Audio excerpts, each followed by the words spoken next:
دین کے درجات میں دوسرا درجہ ایمان کا ہے، جو زبان سے اقرار، دل میں یقین، اعضاء و جوارح سے عمل کا نام ہے۔ یہ طاعت سے بڑھتا ہے، معصیت سے کم ہوتا ہے۔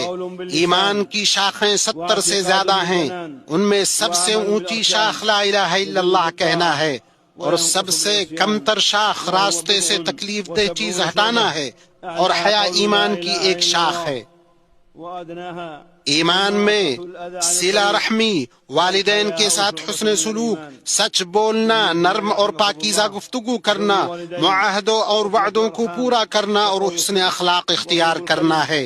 اللہ تعالیٰ کی عبادت کرو، اس کے ساتھ کسی کو شریک نہ کرو، ماں باپ کے ساتھ احسان کرو، رشتہ داروں اور یتیموں سے اور مسکینوں سے اور قرابت دار ہمسایہ سے اور اجنبی ہمسایہ سے اور پہلو کے ساتھی سے، راہ کے مسافر سے اور ان سے جن کے تم مالک ہو۔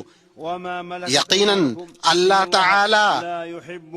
تکبر کرنے والوں اور شیخی خوروں کو پسند نہیں فرماتا، اور اللہ نے فرمایا اے ایمان والو عہد و پیمان کو پورا کرو، اور فرمایا میرے بندوں سے کہہ دیجئے کہ وہ بہت ہی اچھی بات منہ سے نکالا کریں، کیونکہ شیطان آپس میں فساد ڈلواتا ہے، بے شک شیطان انسان کا کھلا دشمن ہے۔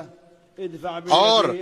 فرمان الہی ہے نیکی اور بدی برابر نہیں ہوتی، برائی کو بھلائی سے دفع کرو، پھر وہی جس کے اور تمہارے درمیان دشمنی ہے ایسا ہو جائے گا جیسے دلی دوست، اور یہ بات انہی کو نصیب ہوتی ہے جو صبر کریں، اور اسے سوائے بڑے نصیبوں والوں کے کوئی نہیں پا سکتا۔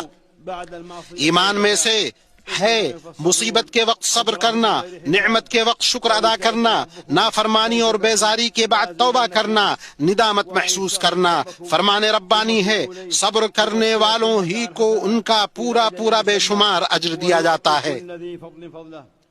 اور اس کا ارشاد ہے جب تمہارے پروردگار نے تمہیں آگاہ کر دیا کہ اگر تم شکر گزاری کرو گے تو بے شک میں تمہیں زیادہ دوں گا۔ اور ایمان کے 6 ارکان ہیں، اللہ پر، اس کے فرشتوں پر، اس کی کتابوں پر، اس کے رسولوں پر، آخرت کے دن پر اور اچھی و بری تقدیر پر ایمان لانا۔ اللہ نے فرمایا لیکن نیکی تو یہ ہے کہ کوئی شخص اللہ پر، قیامت کے دن پر، فرشتوں پر، کتاب پر، پیغمبروں پر ایمان لائے، اور فرمایا بے شک ہم نے ہر چیز کو ایک اندازے کے ساتھ پیدا کیا۔ ایمان کے ذریعے ہی نجات اور دنیا و آخرت کی بھلائی حاصل ہوتی ہے۔ اللہ نے فرمایا اللہ نے مومن مردوں اور مومن عورتوں سے ان جنتوں کا وعدہ فرمایا ہے جن کے نیچے نہریں جاری ہیں، ان میں وہ ہمیشہ رہیں گے، ان صاف ستھرے پاکیزہ محلات کا جو ان ہمیشگی والی جنتوں میں ہے، اور اللہ کی خوشنودی سب سے بڑی چیز ہے، یہی بہت بڑی کامیابی ہے۔ اور فرمایا وہ لوگ جو ایمان لائے اور اپنے ایمان کو شرک سے آلودہ نہ کیا، ان کے ہی لیے ہی امن ہے اور وہی ہدایت پانے والے ہیں۔